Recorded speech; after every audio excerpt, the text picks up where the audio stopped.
fiery horse with the speed of light, a cloud of dust, and a hearty hi-yo Silver, the Lone Ranger.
With his faithful Indian companion Tonto, the daring and resourceful masked rider of the plains led the fight for law and order in the early western United States. Nowhere in the pages of history can one find a greater champion of justice. Return with us now to those thrilling days of yesteryear. From out of the past come the thundering hoofbeats of the great horse Silver. The Lone Ranger rides again. Come on, Silver. Let's go, big fellow. Hi-yo, Silver. Away!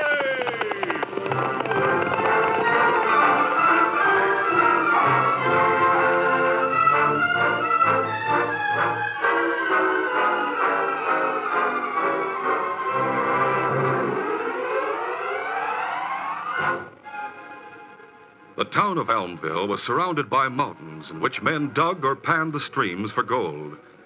About 1 mile north of town, a group of large rocks made a crude enclosure large enough to hide several men and their horses.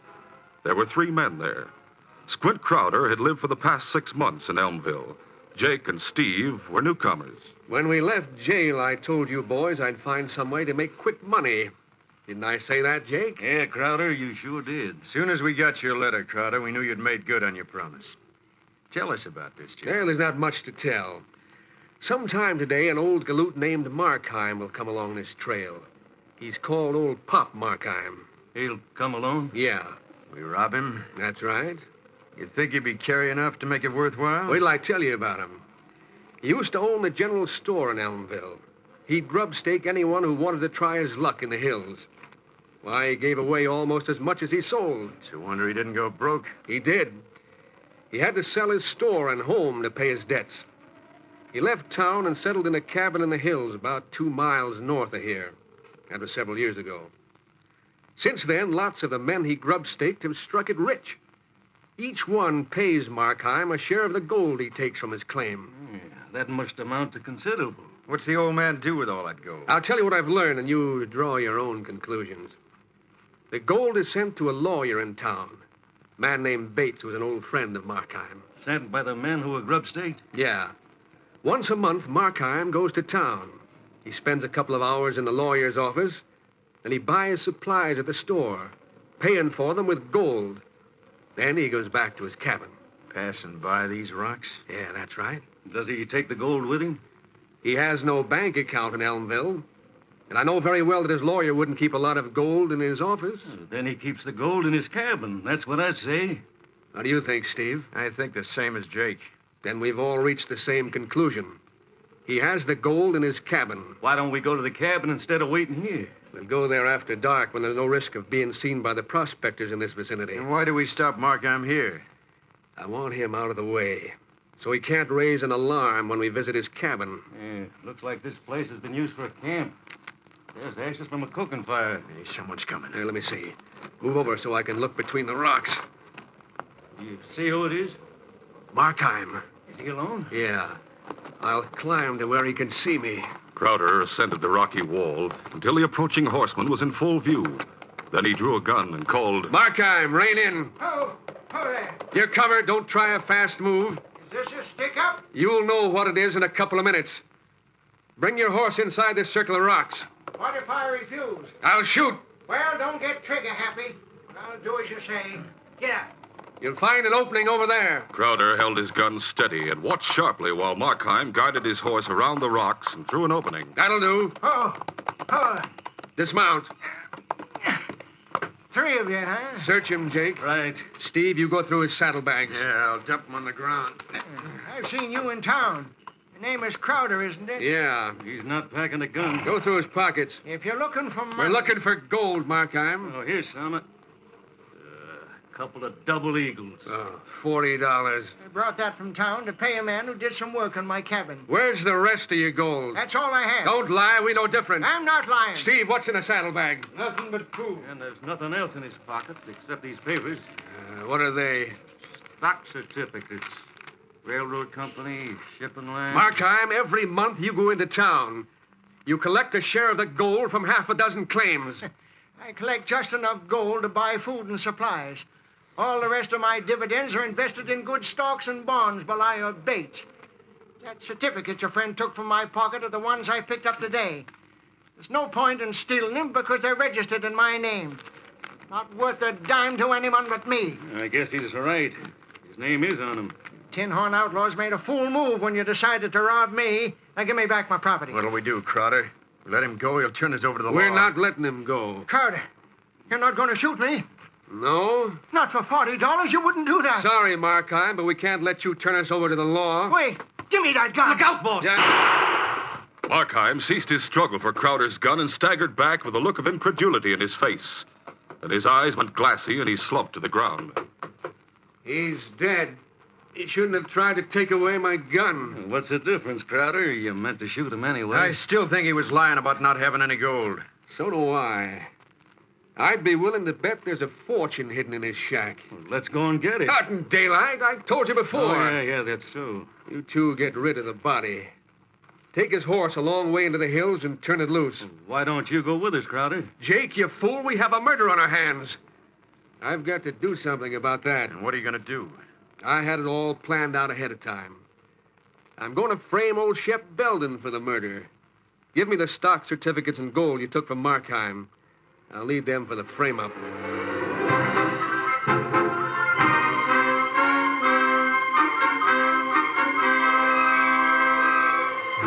A few minutes later, the 3 crooks rode away.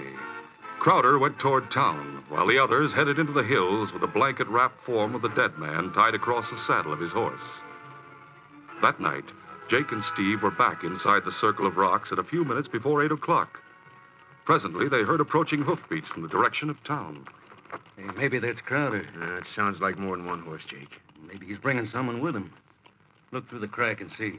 Steve peered between 2 of the massive boulders and saw the moonlit figures of 2 horsemen. He didn't know that they were Tonto, the Lone Ranger's friend, and Dan Reed, the teenage nephew of the masked man. What do you see? Neither one is Crowder. One's a redskin, the other's a teenager. Then keep quiet. They'll probably pass by. No, they're not passing by. They've left the trail. Jake and Steve drew their guns and listened to the clump of hoofs as the horses moved around the 40-foot circle of rocks to the opening on the side away from the trail. They advanced to meet the new arrivals. What do you want here? We not know someone already here. You were asked what you wanted. Golly, mister, we just wanted to camp for the night. That's right. This plenty good camp place. We use it other times. Well, we beat you to it. We're camping here. So vamoose. What'll we do, Tonto? We're supposed to... Dan, we go to town. Get him up, Scout. Come on, Victor.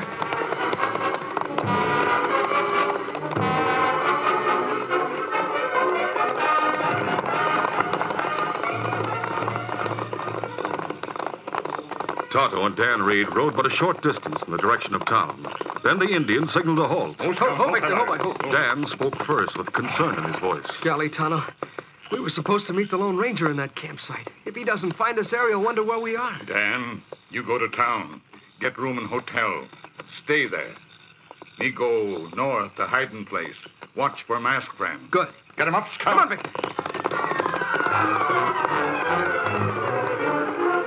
Tonto cut from the trail and circled through the hills to meet his masked friend, while Dan Reed continued on the route to town. He passed a single horseman traveling in the opposite direction. It was Crowder heading toward the meeting place. The outlaw reached there at 8 o'clock. You're right on time, boy. Steady. Everything is taken care of in town. What did you do with Markheim's body? We took it to a cave near Three Pines, and we turned his horse loose in the hills. Good. By the time it's found, the sheriff will already have the man to hang for the murder.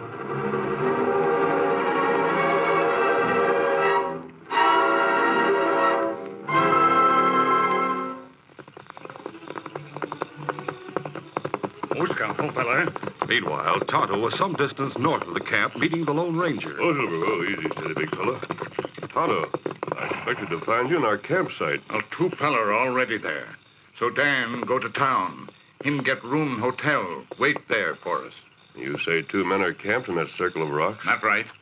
Strange that they'd camp there when the town is so near. Ah, Unless they want to avoid being seen in town.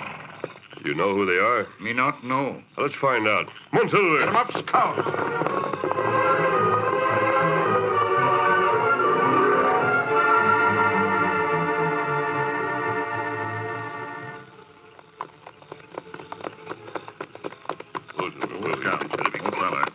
Lone Ranger and Tonto halted their horses some distance from the camp and completed the way silently on foot. As they neared the rocks, they heard voices and quickly realized that there were now 3 men behind the rocks instead of 2. You sure handled it slick, Crowder. Yeah, you sure did, boss. I'd like to be on hand when the old bum tries to spend a $20 gold piece. It's more than he ever had in his life at one time. The sheriff is sure to ask where he got it. He'll say a stranger gave him 2 such coins for holding a horse for 10 minutes.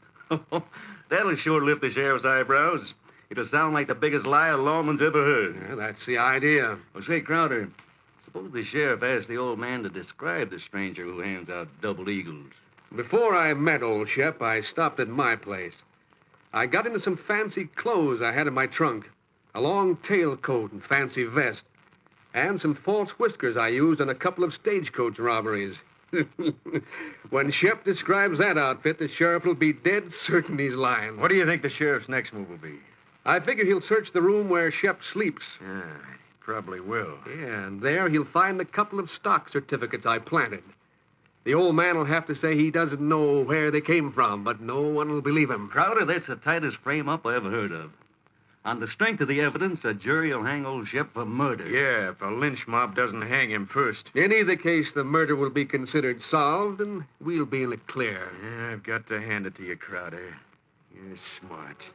Mighty smart.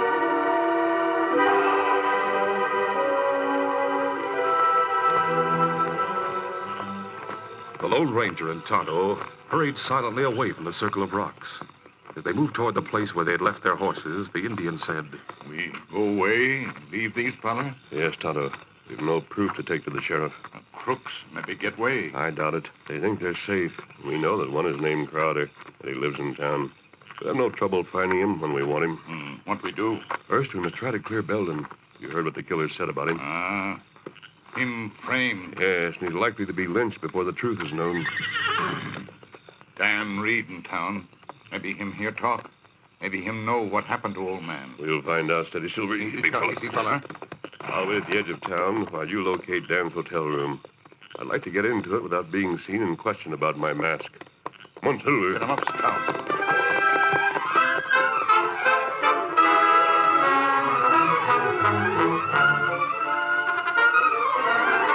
The curtain falls on the first act of our Lone Ranger adventure. Before the next exciting scenes, please permit us to pause for just a few minutes.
to continue.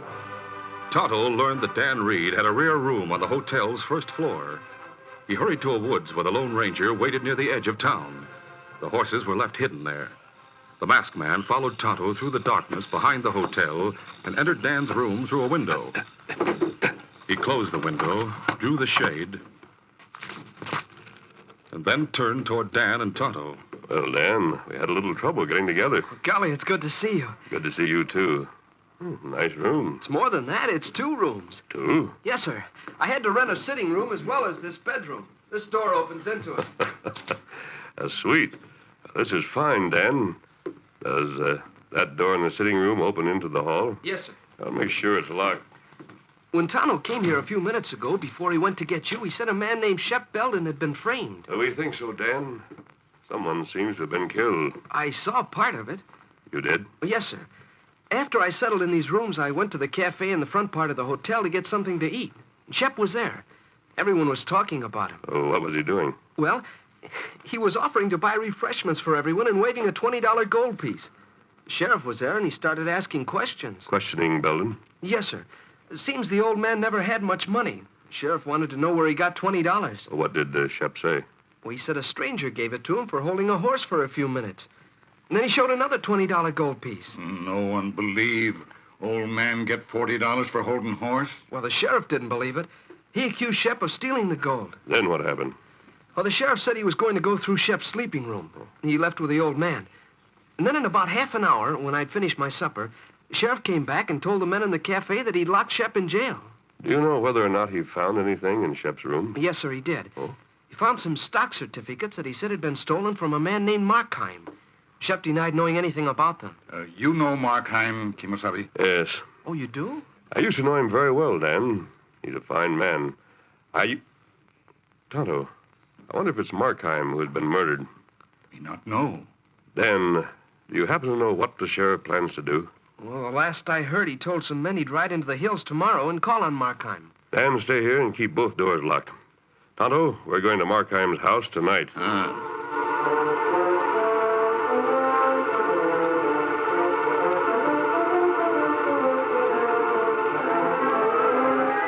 The Lone Ranger and Tonto left through the window and hurried to the woods where they had left the horses. There, they paused to tighten the cinches. Why we go to Markheim cabin? To see if he's there. If he is, we'll talk to him. If not, we'll talk to Crowder and those men who are with him. Are you ready? What's the matter, Kimosabe? I brought the key to Dan's sitting room with me. Oh, that not matter. Dan still have key to bedroom. I must have put it into my pocket without thinking when Dan started telling what he knew about old Shep. We ready now? Yes, easy, steady, big fella. Easy, Scott. Easy, fella. Monsilver! Get him up, Scout.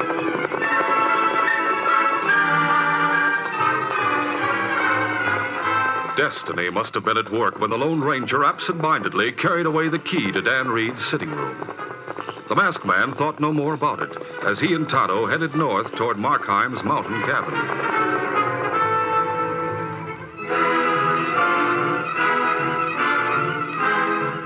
Meanwhile, Crowder and his companions were already at the cabin. Jake was hidden in the darkness to stand watch, while Steve and Crowder searched inside by candlelight. There's nothing here. There's a ladder leading to a loft. You might have a look up there. Crowder, we're taking a chance. The sheriff might come here after he finds those stock certificates you left at Belden's place. That's why Jake is outside. If anyone comes here, he'll know it. I'll look in the loft.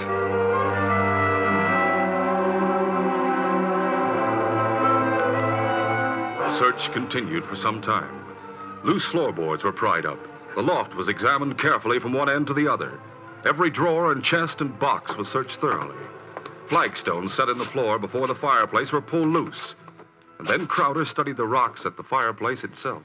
Yeah, I've heard of men having a secret hiding place behind a loose rock. Maybe one of these. Hey, that one. It moved. Maybe this is it. Want some help with it? No, I can lift it. Slides right out. Watch your toes. Yeah. There. Seems to be an opening in back where that rock was. Find anything? I feel something. A bundle of some kind. I have it. Hurry up, Crowder. Unwrap that paper. Let's see what's inside. I'm sure of one thing. There's no gold in this package. Just some packets tied with string. Well, it must be something important, or Markheim wouldn't hide it. Looks like more of those stock certificates. No, wait, there's something else. Yeah. paper money. I'll take it. You what? Hold it, both of you. You're covered. Who are you? Where'd you come from? Skip the questions. Keep your hands away from guns. Take that package, Tonto, and disarm them. Me take him. Now, listen, mister. We all seem to be after the same thing. Let's talk about a split. Toss their guns into the corner, Tonto. I'm holding guns on you. Good work, Jake. You with the mask. Drop that gun. Now, that's it. Now, Injun, drop that package. Well, I wondered where you were, Jake. I was watching these two, Crowder, from the time they rode up. Keep them covered while I take the masked man's second gun. Steve, disarm the redskin. Yeah, right. The Lone Ranger and Tonto remained motionless until Steve and Crowder were close. Then they moved with lightning speed, shaking sideways in opposite directions. Jake fired too late. His bullet brushed the masked man's sleeve. Let go of me! Tonto charged Steve and drove him against Jake. Look out! The two fell. Tonto grabbed Jake's gun. The Lone Ranger swung a fist at Crowder's jaw. Shoot! Oh. That does it. Get up! Get off me, Steve! Let me up! I'm trying to. Stay where you are. The masked man had picked up the gun he had dropped. As he covered the man on the floor, a sudden idea came to him. Unnoticed, he slipped his free hand into his pocket, withdrew the key to the hotel room, and held it concealed. Cover them, Tonto. I'll get the packets these men hope to steal from Markheim. Me watch him. Anyone move, me shoot. Now, let's clear out. No one noticed that the masked man left the room key on the floor as he picked up the packets of stocks and paper money. He and Tonto backed through the door, then closed it. Steve, you fool. You let him jump you. Why didn't you hit him when you shot? Never mind that. Go and get water. The boss is out cold.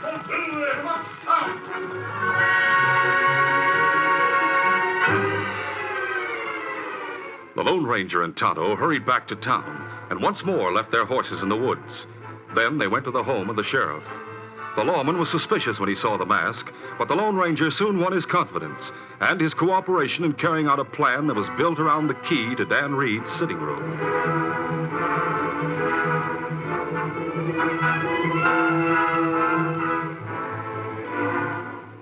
Though it was after midnight, an oil lamp burned in the sitting room.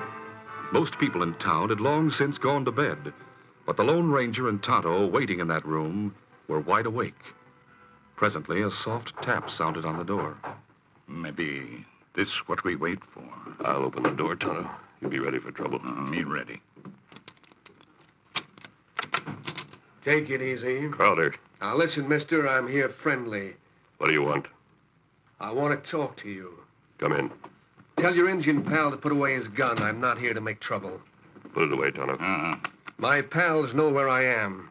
And if I don't join them in half an hour, they'll tell the sheriff what they know. What do they know? They know the number of your room. Oh? What about it? I reckon the sheriff would be mighty glad to know where he can find the man who stole Markheim's cash and stocks. How did you find me? Yeah, that was easy. You dropped your key while you were in Markheim's cabin. I found it. The name of the hotel and the room number was stamped on it. What do you want? I'll lay my cards right on the table, mister. You robbed me. You're talking about Markheim's currency and stocks. I went to a lot of trouble to find it. I figure I'm entitled to at least a part of it. I'll split the cash 50-50 with you. What if I refuse? You're in no position to refuse, mister. If I send the sheriff here, he'll find Markheim's stocks and paper money. That, together with the fact that you're wearing a mask, will be enough to hang you for Markheim's murder. I wondered if you had murdered Markheim. His body will be found sooner or later in the cave near Three Pines. I see. Even if I split the currency with you, how do I know you'll not go to the sheriff about me? You'll have to take my word. That's not good enough. And as you said, Crowder, someone must hang for Markheim's murder. If I'm found with the sheriff with the stolen stock and part of the currency, I'll be that man. I'd be much more interested in what you're saying if you could give me some assurance that I'd be in the clear. All right, I'll tell you this. There's already a man in jail who is suspected of that murder. Who? An old galoot named Shep Belden. Why is he suspected? Because I arranged things. I framed him. The packets I took from you, Crowder, are right here in the table drawer. I thought they'd be in this room. Here they are. This one holds a stock certificate. I don't want those. That paper money is what I want. The door. Hold it. I've got a gun on you. We're with you, boss. I'm covering those two. Keep your hands up. Well, things are different this time, mister. Now all three of us have guns on you and the redskin. What does it mean, Crowder? Means we're taking the paper money. A double cross, huh? Call it that. You talked about a deal only so I'd bring out the Markheim packets. Your friends must have been listening in the hall. Could you hear through that door? We heard every word. We could hear through the door just as if it was paper. I know that. I made sure of it. What? I wanted the sheriff, the hotel clerk, and Markheim's lawyer to hear everything you said, Crowder. What's he mean, boss? I wanted them to hear you admit the murder of Markheim and the framing of Shep Belden. And we heard it all. Hey, Sheriff! I'll get him. No! He gets this way. Let go of that gun. Hold it or I'll bust your arm. You'll never get me alive. Yes, again. That's stopping him. You... On your feet, Crowder. Stand up and face the music. Sheriff, you... The We're lawyer... all in the adjoining room, Crowder, and heard everything. You see, that masked man left the key to this room for you to find. What? He left it. Yep. Then he made off with the cash. And let me show you what that cash is. It's Confederate paper money, and it's worthless. Why didn't you find that out, Crowder? I didn't see it good. Sheriff, we're not needed here any longer. We'll leave by way of the window. It's handier to our horses. Adios. Anything you do is all right with me, mister. Adios. Then. We're all obliged to you three. We sure are. You serve justice. Thanks. Thanks a lot. Oh, that masked man. He... Crowder, he figured you'd be just about smart enough to come here and try to get that cash. And you were just as smart as he figured. But you weren't quite as smart as the Lone Ranger.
This is a feature of the Lone Ranger Incorporated, created by George W. Trendle, produced by Trendle Campbell Muir Incorporated, and directed by Charles D. Livingston.